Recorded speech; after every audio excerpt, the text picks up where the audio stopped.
Hi guys, I'm Jay Nera. I'm going to talk about the Bulgarian Split Squats. I'm a big fan of Bulgarian Split Squats. You can use them both as a prehab, rehab kind of tool to keep in your toolbox, or also just an exercise on its own. It's really good as an exercise on its own because you're working your legs unilaterally. So if you have muscle imbalances between one leg or the other, for example, if you have a soccer player, or like myself, I was a basketball player growing up. So right-handed, always jumping off of the left leg. So my left leg, especially my quad, is much stronger than my other leg, my right leg.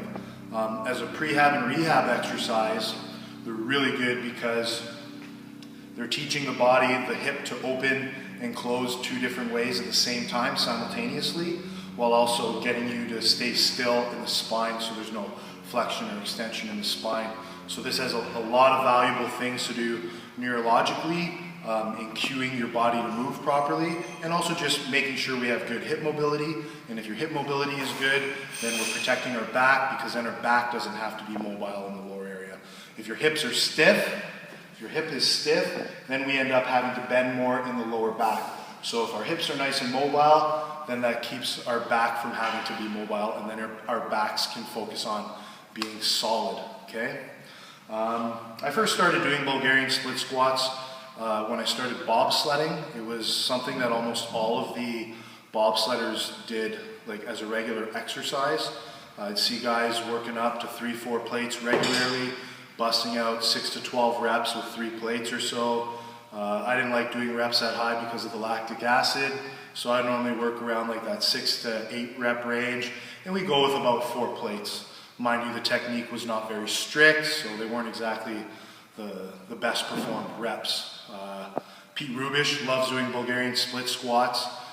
He does much more of those than back squats. I'm not even sure if he's still back squatting unless he gets close to a competition. And I've been maintaining my leg size with a lot of Bulgarian split squats over the last year and a half, since I've been keeping my squatting down to a minimum. The Bulgarian program, I think this is why they got called Bulgarians, is because one year the entire Olympic program in Bulgaria cut out back squats and they just did Bulgarians split squats, and they had a high success rate. They noticed that they were able to keep a lot of strength, keep things safer and healthier within the hips and the lower back. So let's go over these. I'm going to go over the Bulgarian split squat as a prehab, rehab kind of exercise. I've been doing them a lot recently, working with Chris Duffin on stabilizing and fixing my lower back. So a couple things to think about. We can use weight here. I like using weight because it helps me stay solid through this area. It cues me to keep my lats in brace. First I'll do it with nothing, just so we can go over it. But when we set up, so we want that upper body set in stone, just like any back squat, deadlift, front squat. We want that upper body being one piece. So back of the head tall, putting our lats in our pockets, and then we're going to brace hard. Boom. So now there's no movement happening through here. Our front leg, we want it to be out past the body. We want to be grabbing the floor with our feet. And as we go down, we're going down in such a manner that our shin stays vertical. If your foot is too close, this will be hard. Your heel will come off the ground.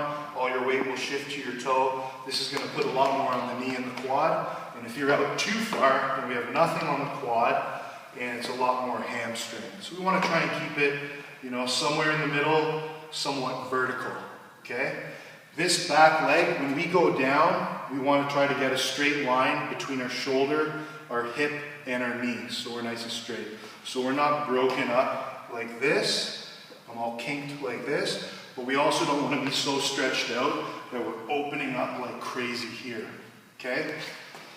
So we're going to set up, I'm going to put my back foot on here, and now we're going to see is tall, lats, brace.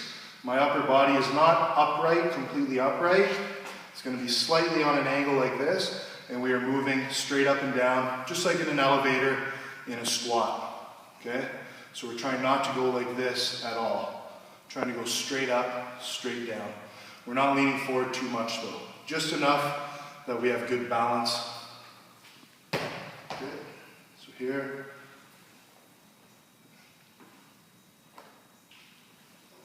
And like I said, I like to use weight to help cue it even more.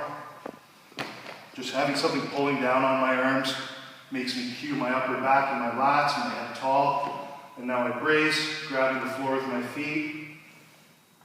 There we go. Sometimes you feel like you need to make minor adjustments and just kind of hop around on your foot a little bit. What you'll notice, very key part of it, is when you look at my lower back, it is not flexing or extending. Okay? And from there, if you want to make it an exercise, get in a squat rack, put the bar on your back, go nuts.